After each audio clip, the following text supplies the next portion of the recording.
বিদ্যমান কাঠামোয় নির্বাচন হলে আরেকটি ফ্যাসিবাদ জন্মের শঙ্কায় জামাত। মনোনয়ন বাণিজ্য টিকিয়ে রাখতেই পিআর এর বিপক্ষে যাওয়ার অভিযোগ। যারা কালো টাকা দিয়ে কোটি কোটি টাকার মনোনয়ন বাণিজ্য করতে পারবে না, তারা পিআর ঠেকাতে চায়। এই কাঠামোর মধ্যে যেই ওখানে যাবে সেই হাসিনা, সেই ফ্যাসিবাদ তৈরি হবে। অনেকেই একটি দলের পকেটস্থ হয়ে এই দেশকে আবার বিপদগামী করার ষড়যন্ত্রে লিপ্ত। সংবিধান অস্বীকার করে বিশৃঙ্খলা সৃষ্টির অপচেষ্টা দেখছে বিএনপি। আলোচনায় না থাকা ইস্যু চাপিয়ে দেওয়ার পক্ষে নয় এনসিপি। মাঠের কর্মসূচির বিপক্ষে বাম জোট। কি অরাজকতার মধ্যে দেশকে ফেলতে চাচ্ছেন? উদ্দেশ্যটা কি?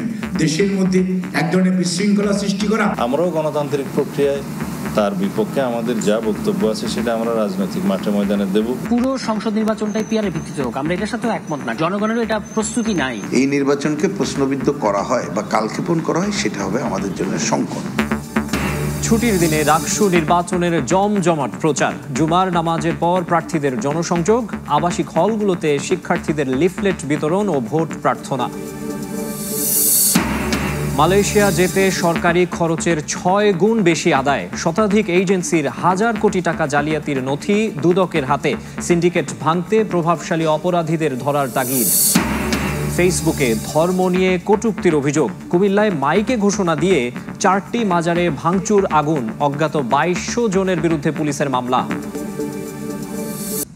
পিআর ছাড়া নির্বাচন হলে দেশে আরেকটি ফ্যাসিবাদের জন্ম হবে বলে শঙ্কা জানিয়েছেন জামায়াতে ইসলামের নেতারা। মনোনয়ন বাণিজ্য টিকিয়ে রাখতেই আনুপাতিক পদ্ধতির বিরোধিতা করা হচ্ছে বলেও অভিযোগ তাদের।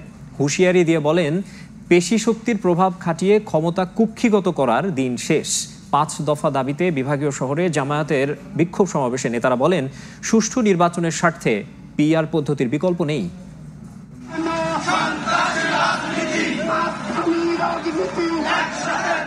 জুলাই সনদের আইনি ভিত্তি পিআর পদ্ধতিতে জাতীয় নির্বাচন সহ 5 দফা দাবিতে রাজধানীতে সমাবেশের পর এবার বিভাগীয় পর্যায়ে বাংলাদেশ জামায়াত ইসলামের বিক্ষোভ।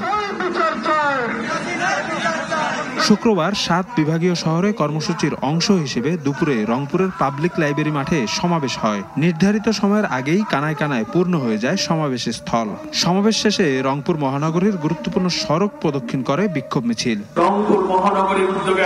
মিছিলের আগে সমাবেশে প্রধান অতিথির বক্তব্যে দলটির সেক্রেটারি জেনারেল মিয়া গোলাম পরোয়ার বলেন, বিদ্যমান রাষ্ট্রীয় কাঠামোয় নির্বাচন হলে দেশে আবার ফ্যাসিবাদ তৈরি হবে। এ সময় পিআর পদ্ধতিতে নির্বাচন জনগণ চায় কিনা তা জানতে সরকারকে গণভোট দেবার আহ্বান জানান তিনি। এই বিদ্যমান রাষ্ট্রীয় কাঠামো যদি থাকে, তাহলে এর মধ্যে দিয়ে নতুন ফ্যাসিবাদের জন্ম।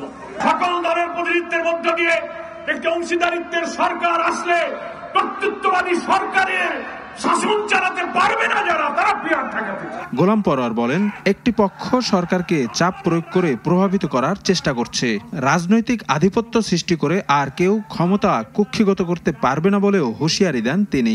বিরোধী দলকে দমন করে দমন, পীড়ন, খুন, ফাঁসি, জেল, রিমান্ড, আয়নাঘর দিয়ে আজীবন ক্ষমতায় থাকার স্বপ্ন যারা দেখেন, সেই দিন শেষ হয়ে গেছে। বিকেলে বরিশাল নগরীর ফজলুল হক এভিনিউতে অস্থায়ী মঞ্চে বিক্ষোভ সমাবেশে প্রধান অতিথি হিসেবে যোগ দেন দলটির নায়েবে আমির অধ্যাপক মুজিবুর রহমান। বলেন, নির্বাচনে প্রভাব বিস্তারকারীদের জনগণ প্রত্যাখ্যান করবে। এ সময় জুলাই সনদ বাস্তবায়ন না করে নির্বাচনে জামায়াত অংশ নেবে না বলেও হুঁশিয়ারি দেন তিনি। জুলাই সনদকে বাস্তবায়িত করেই নির্বাচন করতে হবে। জুলুম যারা করতে চায়, চাঁদাবাজির মাধ্যমে যারা নির্বাচন করতে চায়, তাদেরকে জনগণ প্রত্যাখ্যান করেছে, আগামীতেও করবে ইনশাআল্লাহ। এদিকে বিকেলে চট্টগ্রামের আন্দরকিল্লা শাহী জামে মসজিদ প্রাঙ্গণে মহানগরীর শাখা আয়োজিত সমাবেশে প্রধান অতিথির বক্তব্য রাখেন কেন্দ্রীয় সহকারী সেক্রেটারি জেনারেল রফিকুল ইসলাম খান। অভিযোগ করেন, সরকারের অনেকে একটি রাজনৈতিক দলের প্রতি পক্ষপাতী আচরণ করে দেশকে বিপদগামী করার ষড়যন্ত্র করছে।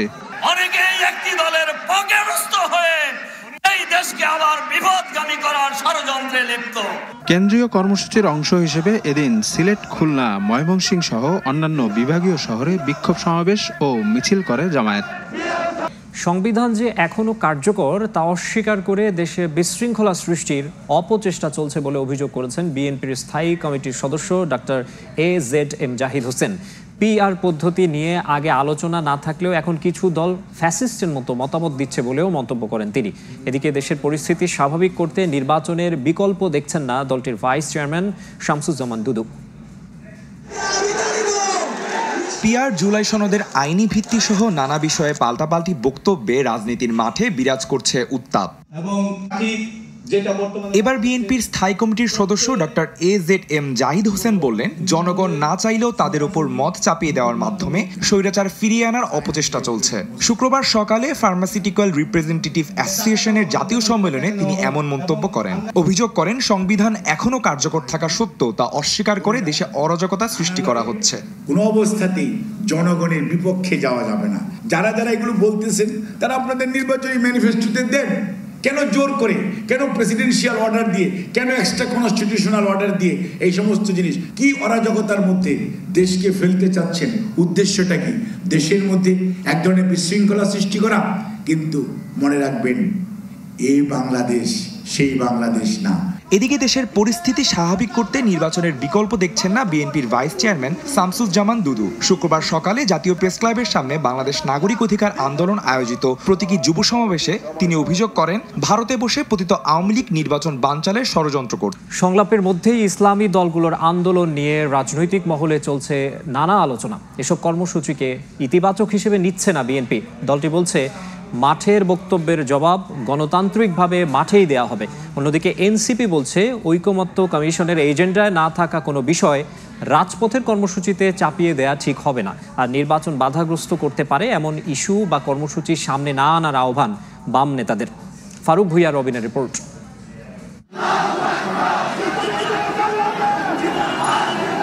সংস্কার ইস্যুতে রাজনৈতিক দলগুলোর সঙ্গে জাতীয় ঐকমত্য কমিশনের ধারাবাহিক আলোচনার মধ্যেই রাজপথের কর্মসূচিতে জামায়াত ইসলামী আন্দোলন সহ ধর্মভিত্তিক কয়েকটি দল প্রায় অভিন্ন দাবিতে আনুষ্ঠানিক ঘোষণা দিয়ে বৃহস্পতিবার থেকে মাঠে নামে দলগুলো।